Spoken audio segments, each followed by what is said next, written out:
Hi friends, welcome to women's nest. இன்றைக்கி நம்ம பார்க்க போகிற ரெசிபி வெஜ் குருமா. ரொம்ப சிம்பிளாக ஈஸியாக 15 மினிட்ஸில் ஒரு வெஜ் குருமா எப்படி பண்ணுறதுங்கிறது இன்றைக்கி பார்க்கலாம். அதுக்கு முன்னாடி உமன்ஸ் நெஸ்ட் சேனலை சப்ஸ்கிரைப் பண்ணலைன்னா மறக்காமல் சப்ஸ்கிரைப் பண்ணிவிடுங்க. வெஜ் குருமாவுக்கு தேவையான பொருட்கள்: வெங்காயம், தக்காளி, கேரட், பீன்ஸ், பீட்ரூட், உருளைக்கிழங்கு, 1 கப் தேங்காய், வத்தல் பொடி, மல்லிப்பொடி, கொஞ்சம் பொரிகடலை, பட்டை, கிராம்பு வாசனைக்காக. மசாலா அரைச்சிக்கலாம்.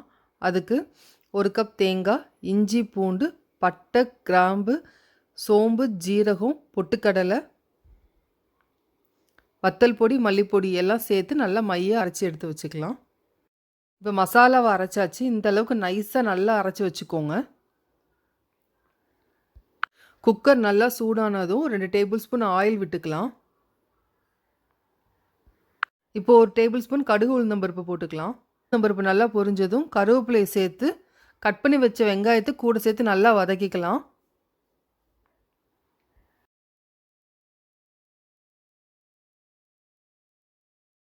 இப்போ வெங்காயம் நல்லா வதங்கிருச்சு. இப்போ கட் பண்ணி வச்ச தக்காளியை சேர்த்து நல்லா வதக்கிக்கலாம். தக்காளி வதங்கிறதுக்கு ஒரு 2 மினிட்ஸ் ஆகும்.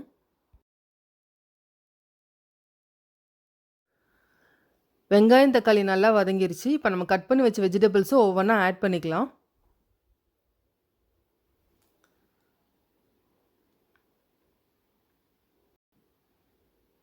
Beans,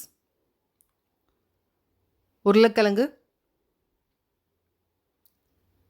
beetroot, carrot. இப்போ குருமாக்கு தேவையான உப்பு சேர்த்துக்கலாம். இப்போ அரைச்சி வச்ச மசாலாவையும் கூட சேர்த்து நல்லா கிளறி விட்டுக்கோங்க.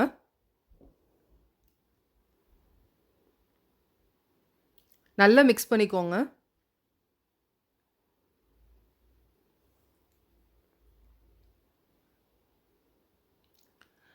தேவையான அளவு தண்ணி ஊற்றி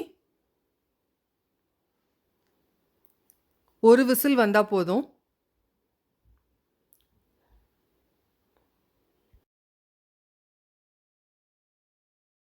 மசாலாவை நல்லா இந்த அளவுக்கு மிக்ஸ் பண்ணிவிட்டு மீடியம் ஃப்ளேமில் வச்சு 1 விசில் விடுங்க போதும்.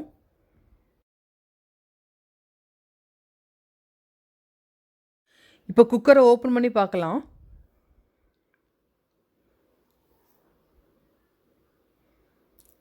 நம்ம வெஜ் குருமா ரெடி ஆகிடுச்சுங்க. எவ்வளோ ஈஸியாக சிம்பிளாக ரெடி பண்ணிட்டோம் பார்த்தீங்களா? இதை கண்டிப்பாக ஒரு தடவை ட்ரை பண்ணி பாருங்கள். இப்போ இதை ஒரு பவுலில் சேஞ்ச் பண்ணிவிட்டு ஹாஃப் லெமனை நல்லா பிழிஞ்சு விட்டுட்டு கொத்தமல்லி இலை லைட்டாக மேலே தூவி விட்டுக்கோங்க. இந்த குருமா சாப்பிடும்போது நல்லா மிக்ஸ் பண்ணிக்கோங்க. இந்த லெமன் ஜூஸ் எல்லா இடத்துலையுமே நல்லா மிக்ஸ் ஆகணும். அப்போ தான் டேஸ்ட் ரொம்ப நல்லாயிருக்கும். ஒரு 15 மினிட்ஸில் இந்த டிஷ் ரொம்ப டேஸ்டியாக செஞ்சிடலாம். கண்டிப்பாக ட்ரை பண்ணி பாருங்கள். சப்பாத்திக்கு செம்மையான சைட் டிஷ்ஷுங்க இது.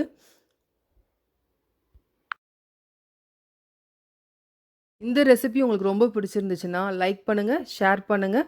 மறக்காமல் உமன்ஸ் நெஸ்ட் சேனலை சப்ஸ்கிரைப் பண்ண மறந்துடாதீங்க. பக்கத்தில் இருக்கிற பெல் பட்டனையும் ப்ரெஸ் பண்ணிவிடுங்க.